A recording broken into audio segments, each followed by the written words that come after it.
नमस्कार दोस्तों, मैं doctor Vikram Kumawat, sports physiotherapist. आज इस वीडियो के ज़रिए हम जानेंगे कि कौन सी स्थिति और कौन सी प्रॉब्लम में आपको गर्म सेक करना चाहिए और कौन सी स्थिति और कौन सी परिस्थिति में आपको ठंडे सेक करना चाहिए। अक्सर देखने में आता है मांसपेशियों, जोड़ों के दर्द व सूजन को कम करने के लिए गर्म सेक या ठंडे सेक की सलाह दी जाती है। इन दोनों का काम शरीर की तकलीफ को दूर करने का होता है, परंतु क्या आप जानते हैं कि किस स्थिति में आपको गर्म सेक करना चाहिए और किस स्थिति में आपको ठंडा सेक करना चाहिए। तो इस वीडियो के जरिए हम जानेंगे कि कौन सी प्रॉब्लम और कौन सी दिक्कत में आपको गर्म सेक करना चाहिए और कौन सी दिक्कत में आपको ठंडा सेक करना चाहिए। परंतु सबसे पहले जानने की ज़रूरत है कि गर्म सेक और ठंडे सेक में क्या अंतर होता है। तो सबसे पहले जानते हैं कि हीट बैग या गर्म पानी की थैली का क्या यूज़ होता है। आपके जोड़ों व मांसपेशियों में दर्द हो रहा है और आप उस जगह गर्म सेक करते हैं तो गर्म सेक से उस जगह का ब्लड सर्कुलेशन इंक्रीज़ हो जाता है।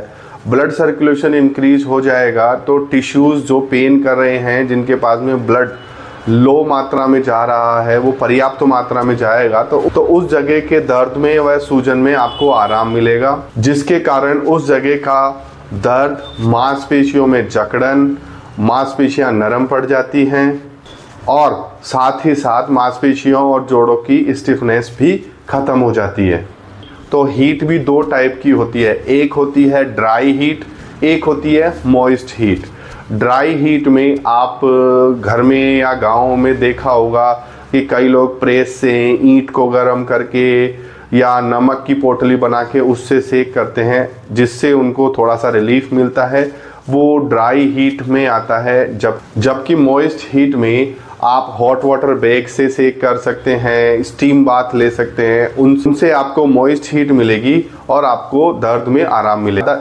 अगर मैं बात करूं मॉइस्ट हीट और ड्राई हीट में कौन ज़्यादा इफ़ेक्टिव रहता है, तो मॉइस्ट हीट ज़्यादा इफ़ेक्टिव रहता है रादर देन ड्राई हीट की, क्योंकि मॉइस्ट हीट में जो मॉइस्चर है वो डीप टिश्यू तक जाता है, जबकि ड्राई हीट में वो जो हीट है वो सुपरफिशियल ही रहती है।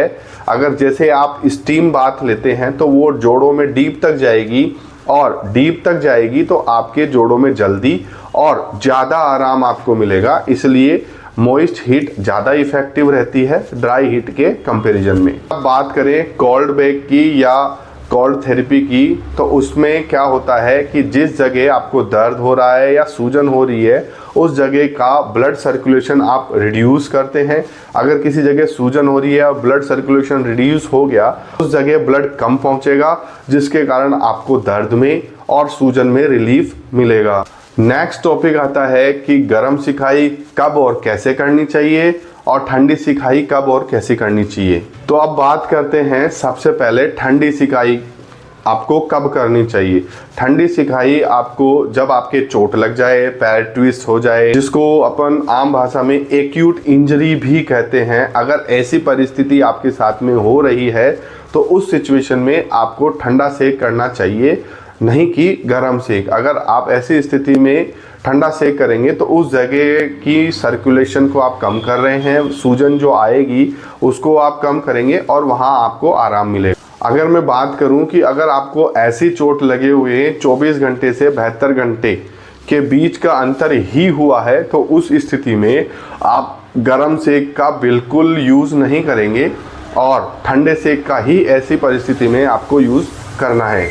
अगर नेक्स्ट बात करूं दौड़ते टाइम पे या खेलते कूदते टाइम पे भी अगर आपको चोट लग गई है तो भी आप 24 घंटे से 72 घंटे तक गर्म सेक नहीं करेंगे, ठंडा सेक करेंगे और उस पार्ट पे आप 10-15 मिनट रोटेट करते हुए सेक करेंगे, नहीं कि एक जगह उसको आपने स्टेबल रख लिया। रोटेट करते हुए पूरे पार्ट की तरफ सेक करेंगे। अगर आपको चोट लगी है या कहीं पे कोई घाव है या कोई खरोच हो गई है तो डायरेक्टली आपको बर्फ़ का सेक उस पार्ट पे नहीं करना है। अगर उस पार्ट पे आप डायरेक्टली बर्फ़ का सेक करेंगे तो आपको प्रॉब्लम बढ़ेगी।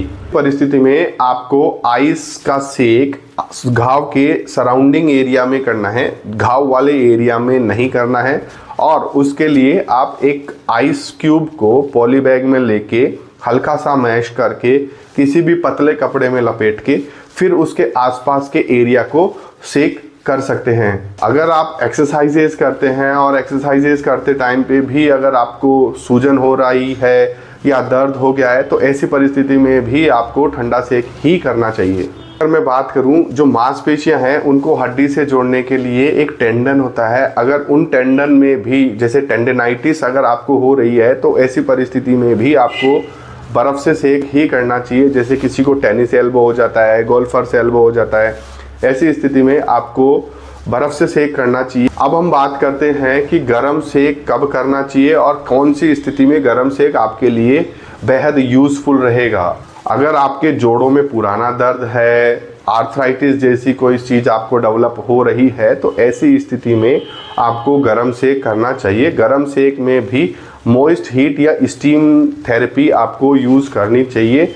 इस पोजीशन में आप अगर मॉइस्ट हीट का या स्टीम थेरेपी का यूज़ करेंगे तो उन जोड़ों की जकड़न और उनको सॉफ्टनेस मिलेगी और उससे आपके जोड़ों में जो जकड़न हो रही है और जो टाइटनेस आपको डेवलप हो रही है उससे आपको रिलीफ मिलेगा। अगर आपको किसी प्रकार की चोट लगी है और चोट लगे काफ़ी टाइम हो गया है और उस पार्ट पे अभी भी सूजन आ रही है, तो ऐसी परिस्थिति में आप उस पार्ट की अकड़न को और सूजन को कम करने के लिए गर्म सेक कर सकते हैं। उस परिस्थिति में ठंडा सेक थोड़ा अवॉइड करना चाहिए। आपको देखने में आता है कि लोगों को एडी में दर्द हो जाता है जब वो सुबह उठते हैं और जब पहले 1-2 कदम रखते हैं तो उनको काफ़ी सीवियर पेन होता है, हील पेन जिसको प्लांटर फेसियाइटिस भी बोलते हैं। किसी को कॉक्सीडाइनिया हो रहा है, कॉक्सिक्स जहाँ पे लास्ट हिस्सा पूंछ होता है वहाँ पे उनको दर्द हो रहा है, तो ऐसी परिस्थिति में भी उनको गर्म सेक करना चाहिए। एडी के लिए टब लो, टब में गुनगुना पानी डाल के पैर को उसी में ही डुबा लेना होता है, जबकि कॉक्सीडाइनिया में टब में पानी भर के उसी के अंदर बैठ जाना होता है ताकि पानी भी अपनी शेप अपने आप ही बना ले और आपको दर्द में आराम मिले। तो अगर आपकी कोई सर्जरी हुई है, आपको बेड रिडन काफ़ी लंबे समय तक रहना पड़ रहा है और अकड़न हो रही है, तो ऐसी परिस्थिति में भी आप गर्म सेक कर सकते हैं। आपको कोई पुराना दर्द है, कोई चोट भी नहीं लगी है, फिर भी अकड़न है और दर्द है, तो ऐसी स्थिति में भी आपको गर्म सेक ही करना चाहिए। आई होप ये सब जानकारी मिलने के बाद में आपको पता लग गया होगा कि कौन सी स्थिति में और कौन सी प्रॉब्लम में आपको गर्म सेक करना चाहिए और कौन सी स्थिति और कौन सी परिस्थिति में और कौन सी प्रॉब्लम में आपको ठंडा सेक करना चाहिए। अगर मेरा वीडियो और मेरे द्वारा दी गई जानकारी आपको अच्छी लगी हो तो ताकि और लोगों तक भी पहुंचाएं, ताकि वो भी जान पाएं कि कब और कौन सी स्थिति और कौन सी प्रॉब्लम में उनको ठंडा सेक करना चाहिए और कब उनको गर्म सेक करना चाहिए, ताकि वो भी इस कॉन्सेप्ट को समझें और ऐसे ही जो कोई बता देता है कि गर्म सेक कर लो या ठंडा सेक कर लो, तो उस प्रॉब्लम से वो अपने आप को बचा सके। Thank you.